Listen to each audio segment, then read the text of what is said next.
Hi hello friends, welcome back to my channel. ನಾನು ನಿಮ್ಮ Pramila. Friends, ಇವತ್ತು ನಾನು ಈಸಿಯಾಗಿ ಹೇಗೆ ಚಕ್ಲಿ ಹಿಟ್ಟನ್ನ ಮಾಡ್ಕೊಳ್ಳೋದು ಅಂತ ಹೇಳಿ ತೋರಿಸ್ಕೊಡ್ತಾ ಇದ್ದೇನೆ. ಈ ಥರ ಹಿಟ್ಟು ರೆಡಿ ಮಾಡ್ಕೊಂಡು ಚಕ್ಲಿ ಮಾಡೋದ್ರಿಂದ ಚಕ್ಲಿ ತುಂಬ ಅಂದರೆ ತುಂಬ ಚೆನ್ನಾಗಿ ಬರ್ತವೆ, ಹಾಗೆ ತುಂಬ ಸಪೂರ್ ಬರ್ತವೆ ಅಂತಲೇ ಹೇಳ್ಬೋದು. ಇದು ಆ್ಯಕ್ಚುಲಿ ನಮ್ಮ ಮಮ್ಮಿ ರೆಸಿಪಿ ಅಂತಲೇ ಹೇಳ್ಬೋದು. ನೋಡಿ, ರೇಷನ್ ಅಕ್ಕಿನ ತೊಗೊಂಡಿರುತ್ತೆ. ರೇಷನ್ ಅಕ್ಕಿನ ತೊಗೊಂಡು ಅದರಲ್ಲಿ 2 ಪಾರ್ಟ್ ಮಾಡಬೇಕು. 2 ಪಾರ್ಟಲ್ಲಿ 1 ಪಾರ್ಟ್ನ ಹುರ್ಕೋಬೇಕು, 1 ಪಾರ್ಟ್ನ ಹಸಿದೆ ಹಾಕಬೇಕು.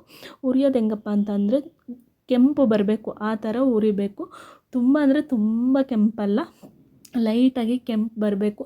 ಸ್ಮೆಲ್ ಬರ್ತಾ ಇರುತ್ತೆ ಅಕ್ಕಿ, ಆ ಥರ ಹುರಿಬೇಕು. ಹುರಿತೀವಿ ಅಂತ ಹೇಳಿ ಕಪ್ಪಾಗೋ ಥರ ಹುರಿದ್ಬಿಟ್ರೆ ಕೈ ಬರುತ್ತೆ ಅಂತಲೇ ಹೇಳ್ಬೋದು. ಲೈಟು ಬ್ರೌನ್ ಕಲರ್ ಬರೋವರೆಗೂ ಅಕ್ಕಿನ ಹುರ್ಕೋಬೇಕು ಅಂತಲೇ ಹೇಳ್ಬೋದು. ಗೊತ್ತಾಗುತ್ತೆ ಸ್ಮೆಲ್ಲಲ್ಲೇ ನಮಗೆ ಅಕ್ಕಿ ಇಷ್ಟು ಸಾಕಾಗುತ್ತೆ ಹುರಿದಿದ್ದು ಅಂತ ಹೇಳಿ.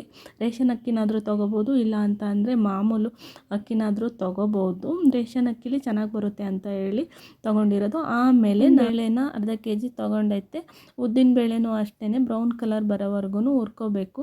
ಉದ್ದಿನ ಬೇಳೆ ಸ್ಮೆಲ್ ಬರ್ತಾ ಇರುತ್ತೆ, ಅಷ್ಟು ನಮಗೆ ಸಾಕಾಗುತ್ತೆ ಅಂತ ಹೇಳಿ ಫೀಲ್ ಆಗುತ್ತೆ. ಆವಾಗ ನಾವು ಇಳಿಸ್ಕೊಂಡ್ರೆ ಸಾಕಾಗುತ್ತೆ.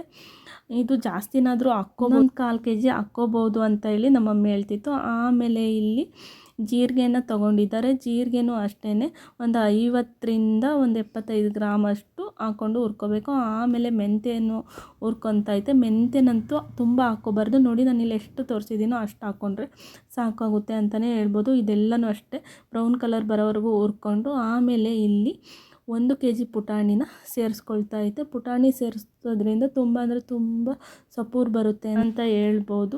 ಪುಟಾಣಿನ ಸೇರಿಸಿ ಇದೆಲ್ಲನೂ ನಾವು ಹುರಿದಿದ್ದೀವಲ್ಲ, ಅದೆಲ್ಲ ಸೇರಿಸಿ ನಾವು ಅಕ್ಕಿಗೆ ಮಿಕ್ಸ್ ಹಾಕಬೇಕು. ಹಸಿ ಅಕ್ಕಿನೂ ಇರುತ್ತಲ್ಲ ಅರ್ಧ ಪಾರ್ಟು, ಅದು ಮತ್ತು ಹುರಿದಿರೋ ಅಕ್ಕಿ ಮತ್ತು ಎಲ್ಲ ಹುರಿದಿದ್ದೀವಲ್ಲ ಅದೆಲ್ಲನೂ ಹಾಕಿಲ್ಲಿ ಮಿಕ್ಸ್ ಮಾಡಬೇಕು. ನೋಡಿ, ಈ ಥರ ಮಿಕ್ಸ್ ಮಾಡಬೇಕು. ಮಿಕ್ಸ್ ಮಾಡಿ ಆಮೇಲೆ ಆರಿದ ಮೇಲೆ ನಾವಿಲ್ಲಿ ಮಿಲ್ ಮಾಡಿಸಿದ್ರೆ ಸಾಕಾಗುತ್ತೆ. ಈ ಥರ ನಾವಿಲ್ಲಿ ಚಕ್ಲಿನ ಹಿಟ್ಟು ರೆಡಿ ಮಾಡ್ಕೋಬೋದು. ತುಂಬ ಅಂದರೆ ತುಂಬ ಚೆನ್ನಾಗಿ ಚಕ್ಲಿ ಬರುತ್ತೆ ಅಂತಲೇ ಹೇಳ್ಬೋದು. ಈ ಥರ ಕ್ವಾಂಟಿಟಿಯಲ್ಲಿ ನಾವು ಚಕ್ಲಿ ಹಿಟ್ಟನ್ನ ರೆಡಿ ಮಾಡ್ಕೊಳ್ಳೋದ್ರಿಂದ ನೋಡಿ ಈ ಥರ ಚಕ್ಲಿ ಬರ್ತವೆ ಅಂತಲೇ ಹೇಳ್ಬೋದು. ಈ ಥರ ಹಿಟ್ಟು ಮಾಡಿ ಚಕ್ಲಿನ ಟ್ರೈ ಮಾಡಿ ನೋಡಿ, ನಿಮಗೂ ಇಷ್ಟ ಆಗುತ್ತೆ ಅಂತಲೇ ಹೇಳ್ಬೋದು.